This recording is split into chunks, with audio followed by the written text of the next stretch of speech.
네, 소비와 관련된 부분을 언급하셨으니까 말인데요. 어떻게 보면은 분위기는 조금 국내적으로 안 날 수도 있지만 미국의 최대 쇼핑 시즌이 그렇죠. 다가오는 셈이잖아요. 네네. 중국의 관군제는 조금 성공적으로 끝났다라는 이야기가 나오고 있고요. 어떻게 우리가 맹점을 좀 잡아보면서 가면 좋을까요? 네, 상당히 이제 중요한 포인트일 네. 것 같은데 이번 주 뭐 핵심 화두는 뭐니 해도 미국의 소비.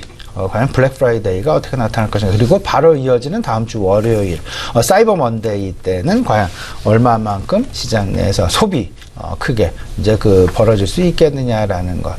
올 한 해 미국 시장 상당히 긍정적인 흐름을 보여줬고요.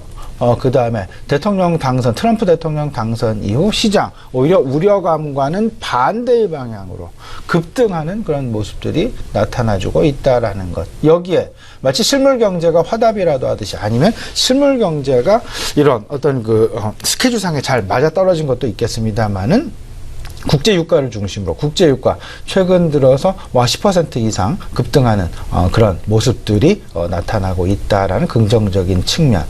이런 상황들을 종합을 해본다라면 이번 연말 내일 모레 글피죠. 글피도 시작되는 연말 소비 시즌 기대를 좀 해봐도 되지 않을까. 미국 전문 조사기관에 의한 전망치에 따르면요, 이번 소비 시즌 6% 이상의 소비 증가가 기대가 된다. 이 6% 이상의 소비 증가는 별거 아닌 것처럼 보이지만요, 실질적으로 미국에서의 소비, 연중 소비 중에 20% 이상이 이번 한 달에 속해져 있다라는 부분을 생각을 해본다라면 상당히 중요한 의미점을 가질 수밖에 없을 것이다.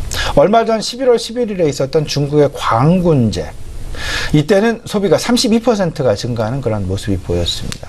이번 블랙 프라이데이 어떤 모습을 보일까? 여기에 일단 시장 내 IT 업종은 당연히 관심을 가지는 그런 경험적으로도 그렇고요. 관심을 가질 수 있는 그런 어떤 섹터다라고 보여지고요. 한 가지 더 추가해야 될 부분은 최근 들어서 이제 시장 내 역직구 아니면 직구, 이 직구와 역직구가 흔히 이제 우리 생활의 트렌드로 지금 자리를 잡고 있다라는 것.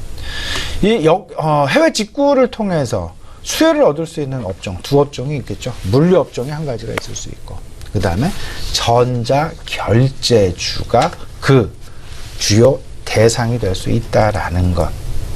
제품군의 수출을 통한 제조업체의 상승, 제조업체에 대한 기대, 유통업체에 대한 기대 있을 수 있겠지만 최근 나타나는 새로운 트렌드, 해외 직구, 해외 역직구를 통한 전자결제주, 오히려 시장 내 새롭게 관심 부각 가능성 있을 수 있다라는 부분 분명히 생각을 해 주셔야 될 것 같습니다.